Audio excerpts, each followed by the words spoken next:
Dobrý deň. Slovenskom sa prehnala doslova politická tsunami. Neostal kameň na kameni. Poďme sa pozrieť, ako skončili voľby 2016. Takže ako sme už hovorili, Smer má vyše 28%, nasledovaný Sulíkovcami, obyčajnými ľuďmi, Slovenskou národnou stranou, Kotlebovcami, Smerodinou, Most Híd.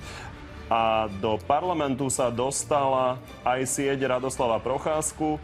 Naopak, tesne pred bránami ostalo KDH a ostalo pred bránami aj SMK. Takže ešte raz si poďme pozrieť ten parlament.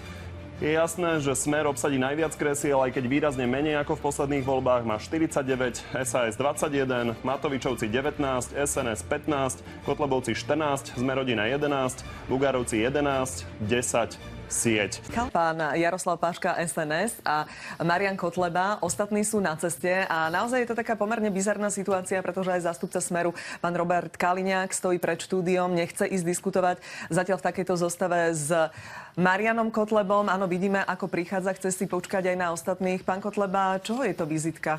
Neprekáža vám, že v podstate nechcú vojsť a byť tak spolu vo vašej spoločnosti?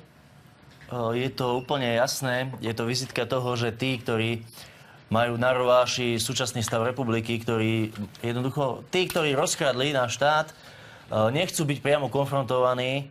To je veľmi všeobecné. Čo rozkradli? No tak viete, aj vaša televízia dáva každý týždeň nejaké tie kauzy, ktoré sa tu dejú. To znamená neefektívne vynakladanie verejných zdrojov, respektíve korupčný nejaký spôsob nakladania s verejnými zdrojmi. No a potom tí ľudia majú problém prísť a postaviť sa tu vedľa niekoho, kto jasne hovorí, že... vo vašom pozadí už teraz vidíme, že prichádza aj Radoslav Procházka.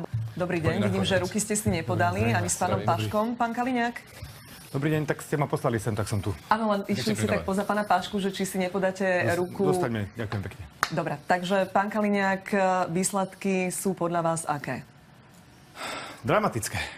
Výsledky sú dramatické. Myslím si, že naozaj to, čo sme večera si povedali, že bude v parlamente obrovské množstvo strán a nastupí akási situácia veľmi komplikované jeho zostavovania vlády a je úlohou, aby sme sa o to všetko pokúsili, pretože pred Slovenskom stojí niekoľko veľmi vážnych výziev a tie vážne výzvy treba zvládnuť zo zodpovednosti, ktorá z toho vyplýva. Tak sa môžeme pozrieť na tú koalíciu, možnú koalíciu, v ktorej by spolupracovala Slovenská národná strana a Most. Je to možné alebo nie?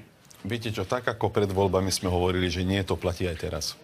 Je to definitívne, pán Bugár, pretože to je kľúč aj k prípadným možným zostaveniam vlády? Počúvajte, ale ak niekto hovoril, že so Smerom nie, tak aj to je kľúč. Dobre, pán Bugár, podľa vás sa nič nezmenilo v SNS, aj keď je tam Predseda sa zmenil, to je v poriadku. A to je všetko? To je všetko. A dokonca dnes sa opýtal, či máme v programe autonómiu, no prepáčte. Pán Paška sa to tiež možno opýta. Pre vás, pán Paška, je nepriateľné spojenie byť s Mostom v prípadnej vládnej koalícii? Viete, my sme povedali, že budeme otvoriť na komunikáciu so všetkými relevantnými politickými stranami, ktoré sa budú pokúšať vytvoriť koalíciu, pretože pán Danko má záujem oboznámiť sa s programami týchto politických strán, tak ako naznačil pán Bugár. V istom období bola autonómia jedným z bodov programu Nášho? Maďarskej koalície. No tak to je niečo iné, lebo Milica je reprezentantom tejto koalície bol pán Bugár, takže z toho pohľadu zrejme tam vidíme istú kontinuitu, osobnú kontinuitu. Takže ten priestor zrejme na rokovanie bude a necháme si proste vysvetliť aktuálne postoje strany Most Híd.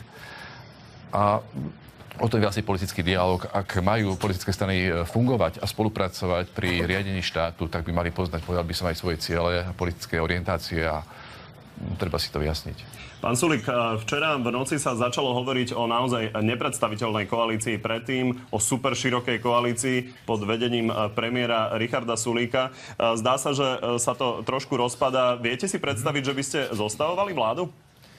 Pozrite, máme zaužívané postupy, keď sú to nepísané pravidlá, ale sú zaužívané a síce prezident poverí víťaza volieb, tým je strana Smer, jej predseda Robert Fico bude poverený, aby zostavil vládu. Však dajme tomuto procesu čas, ako sa to vyvinie. Robert Fico je skúsený politik, tak uvidíme, či sa mu podarí takúto vládu zostaviť.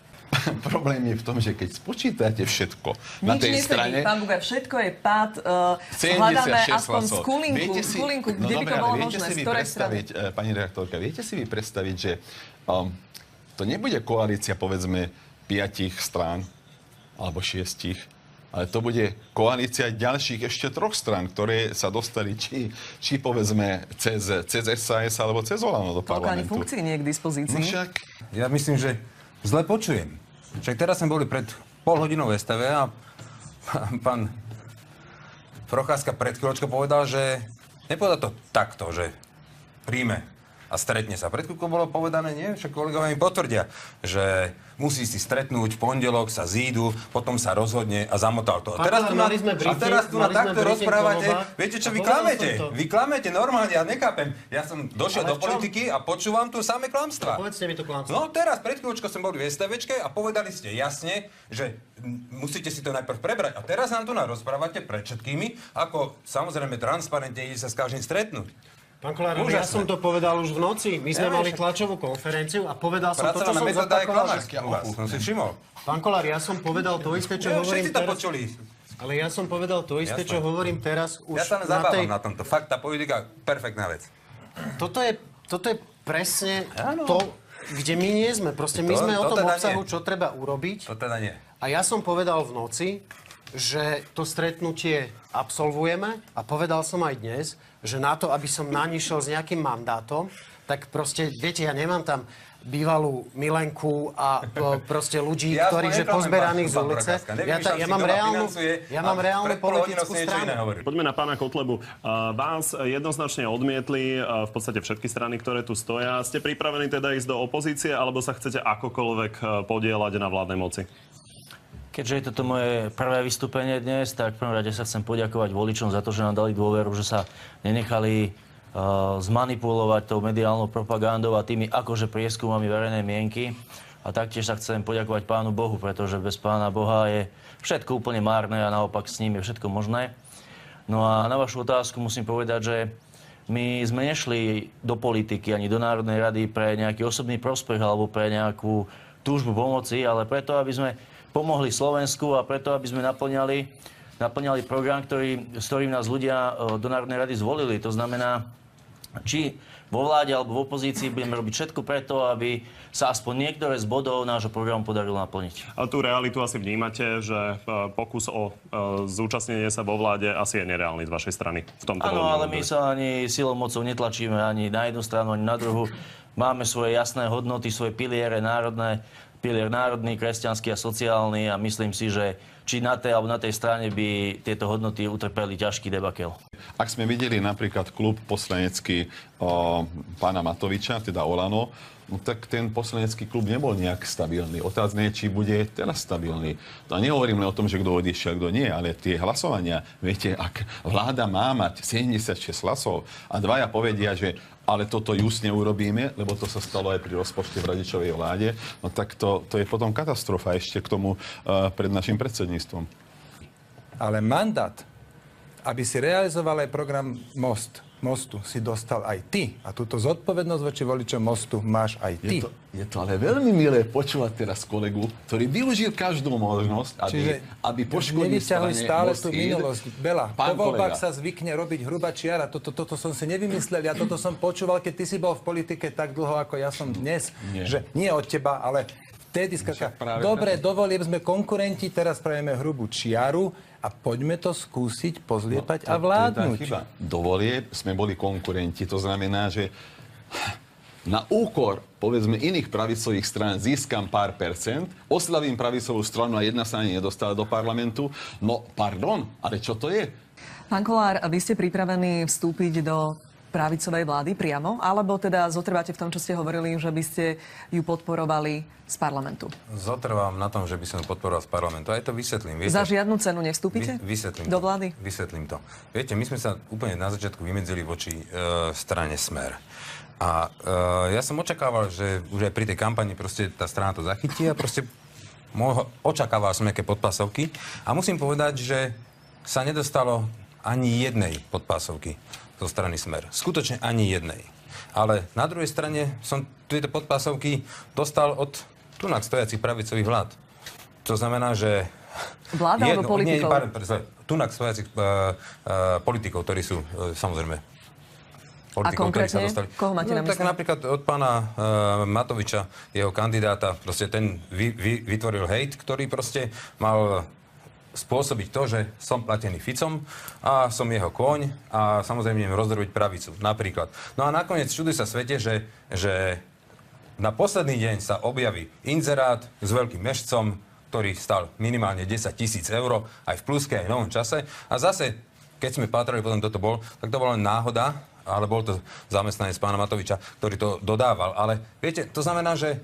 Pán Kollár, prepáčte, nebol to žiadny zamestnanec. No dobre, tak sídli na tej istej adrese s tým istým telefónom, kde je Region Press. Ale to si každý môže vyklikať. My niečo pred 3 rokmi kúpili, zase prepáčte. Dobre, to je jedno, ja som len povedal. To znamená, že nechajte ma dohovoriť, neskačte do rečí, potom môžete si to... Skákali ste do reči a kritizovali ste klamanie, pán Kollár. Dobre, to znamená, že ja len toto konštatujem. To znamená, že keď takto proste som očakával tento hejt zo strany Smer a nedošiel a došiel z tejto strany. No, skutočne nechcete odo mňa, aby som ja išiel do pravicovej vlády. Nie, ja ich podporím, ja som pravičiar, ja ich podporím, ale ja som není ochotný sa toho zúčastniť. Tak teraz ten pomer je, že lavica alebo Smer má ledva tretinu a 2/3 majú pravicové alebo stredopravé strany. Čiže Smer v týchto voľbách zápas tento ideologicky prehral. Je to tak? Nie, pretože sme si rozdelili relácie, každý bol celú noc hore, takže je to aj únave a myslím si, že v tejto chvíli toto nie je nejaká súťaž krásy, v tejto chvíli každý si svoj program rozkladá ako chce, ale táto matematika je naozaj veľmi zábavná zo strany pána Matoviča, ako ostatne všetko, čo v živote povie. Keď si spočítate stranu SAS, stranu Olano Nova, Most Hit a Sieť, a de facto Sieť je nováčik, čiže by som ani rátať nemusel, tak predchádzajúce pravicové strany, ktoré, ako hovorí teraz pán Matovič, že vyhrali, mali v parlamente 67 poslancov. Doteraz. A teraz, keď spočítate Most Hit a Olano, to je vlastne 30, 51. 51. 51. To znamená zjavne menej, ako mali doteraz. Vidíme, že v civilizovaných krajinách dokáže spolupracovať pravica s ľavicou. Ako príklad uvediem Nemecko, kde vládnu socialisti spolu s ľudovcami, ale takých príkladov je všade na západe veľa. Takže možno táto kultúra, ktorú sme dneska videli, alebo ktorú dneska vidíme, je na škodu. Na škodu hľadaniu riešení. Na škodu samozrejme aj občanov. Takže ak hovoríme o tom, ako Slovenská národná strana vníma túto situáciu, tak treba v podstate rešpektovať stav, ktorý nastolili voliči a ktorí povedali, že víťazom volieb je strana Smer. Strana Smer má z toho titulu právo zostávať vládu. Budeme čakať, s akým programom a s akými riešeniami osloví všetky politické strany. Samozrejme, každá politická strana sa môže rozhodnúť, či príde na rokovanie alebo nepríde. A potom, ak sa to nepodarí strane Smer, tak postupuje ďalší v poradí. Predpokladám, že to bude SAS, ktorá bude mať to právo zostávať vládu. A takisto prebehne kolo rokovaní s ostatnými politickými stranami. My sme pripravení rokovať so všetkými, samozrejme, s malými výnimkami, ale to riešenie naozaj záleží od toho, s čím prídu politické strany, ktoré chcú zostaviť vládu na tieto rokovania. Ja len úplne uzavrete tie veci, že ja som v politike nováčik, ale teraz, aby som tomu rozumel, že keď vám niekto dá facku, tak vy máte urobiť hrubú čiaru.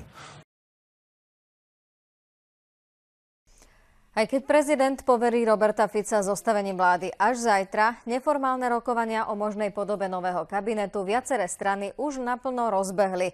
Inicioval ich predseda SAS Richard Sulík.